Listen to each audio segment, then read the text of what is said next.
New music, who dis? Welcome to the FamilyDeal.com Sportscave. I'm your host, Justin Rose. Lots to talk about today. The news of the day, obviously, Ken Holland. He might be headed out of the Detroit Red Wings franchise for the first time in 36 years. We got to talk about the Tigers' first walk-off of the season. Of course, lots of golf coming up. Not just the Rocket Mortgage Classic, which we will go down to Detroit and talk to the guy in charge down there, but also a very unique opportunity for you at home to get involved, not only to win $50,000, but to also help Mott Children's Hospital. So plenty to get going through. We want your tweets throughout the show as well. So anytime you hear me say something, use the hashtag 7Sportscave. We'll get to those at the end of the show, but let's just jump right into it. Ken Holland, former Red Wings general manager. He was rumored to be attached to that upcoming general manager position with Seattle. He decided to stay here with the Red Wings for a little bit, but he's not anymore. Apparently, according to reports, he is headed to the Edmonton Oilers. Yes, Ken Holland, he once was famed saying just a couple weeks ago, I'm going to be the Red Wings general manager until I'm not. Well, he's got a pretty lucrative deal he couldn't probably turn down at 63 years old. 5 years, $25 million. That's $5 per. He'll get a chance to have total roster control with the Oilers and have the ability to build around budding star Connor McDavid. 36 seasons with Detroit, so it is a little bit bittersweet. But Ken Holland no longer working for the Red Wings. Joined now on the phone by the Athletic Red Wings know-it-all, Max Boltman. And Max, I know you've been following this story for some time now. I have to ask you, is this a Red Wings decision or more so a Ken Holland decision? If the reports are correct that he is indeed going to be the next GM of the Oilers, that's a Ken Holland call. And what it would signal is that he really, as much as he obviously loved the Red Wing organization, he really wanted to keep managing. He still had the itch. He still had the instinct to make trades and call agents and scouts and everything and do the job itself. And I think Edmonton is certainly a place where you have an attractive star player there to build around. So I think more than anything else, what that would signal is he's not done managing. Is this a loss for the Red Wings or a gain, addition by subtraction? Well, I think in some ways, you have to look at it as a loss. You're losing a mind in Ken Holland, who I think Steve Yzerman considers a mentor and considers someone who he probably would have liked to continue having his counsel. At the same time, you also have to acknowledge the fact that this is going to open up the floor for everything. When Ken Holland leaves the organization, assuming that does happen, Steve Yzerman is no longer going to have the kind of old regime around as he kind of makes his decisions. You'd like to think that it doesn't affect things one way or the other, but it's hard to think that it wouldn't if you have your predecessor in the room. How should fans of the Red Wings look at this? Because this is a guy that's been with the organization 36 years now, won some Stanley Cups with them. The later years were what they were. I mean, how should fans look at Ken Holland moving forward? Well, I think that's really the ultimate question, and I'm working on a story about that right now. I mean, I think what's kind of the most interesting thing is that, the ending of Ken Holland's legacy in Detroit has yet to be written. One way or the other, it's going to depend on how the players that he put together for this rebuild, how they pan out, what it leads to, what it amounts to. If this Red Wing core goes on and they do win a Stanley Cup, 4, 5, 6 years down the road, Ken Holland's going to get some level of credit for that, for putting everything in place.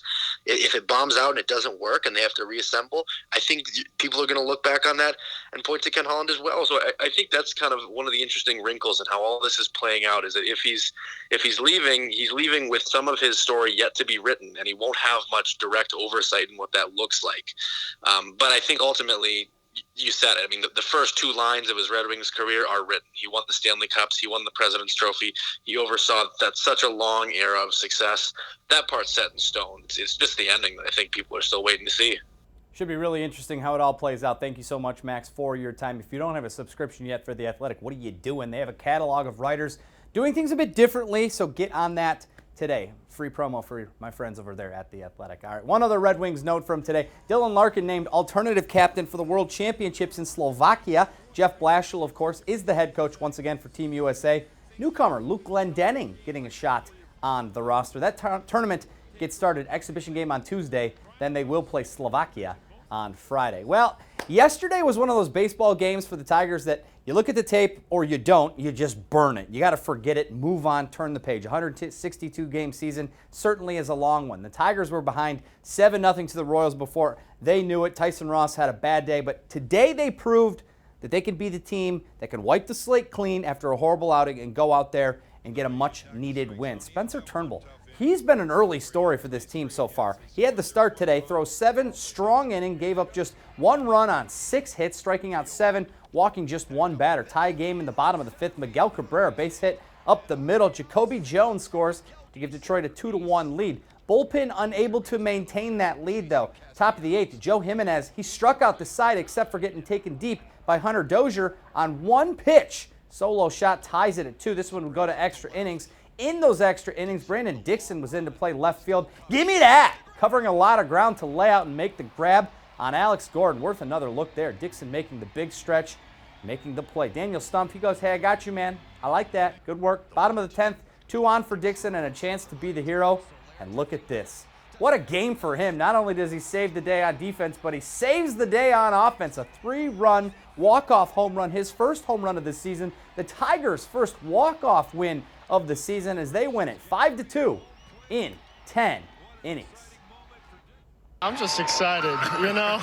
I think that might be my first walk-off home run ever, so just happy, you know. Yesterday counts as a loss, but it's no bigger of a loss than any other game, so to finish this with a series win is huge after that. Turnbull was fantastic, and unfortunately, you know, we gave up a home run, and then it goes to who's going to get the last best swing, and Dixon made a great play in the outfield and then hit one over the fence, and that's a good win for a ball club win, 2 out of 3. Michigan football continuing their tour of the sights of South Africa. Rugrats, my man's rocking a sweet shirt. Today, though, not about a lot of joking, an impactful visit to the Robben Island prison, the place where Nelson Mandela was held captive for 18 of the 27 years he was in captivity. Now, each Michigan player had the opportunity to close the door inside the cell and feel what it was like to be in there. These are the types of activities that leave a lasting impression on these young minds. A humbling experience to be able to be in the same cell that Nelson Mandela was in, just know that, you know, all the things he went through and, you know, just being there for multiple years, and its room was just so small, and then you just wonder, like, how can a man just be in here for 18 plus years, and it was just, you know, it's a crazy thing to see.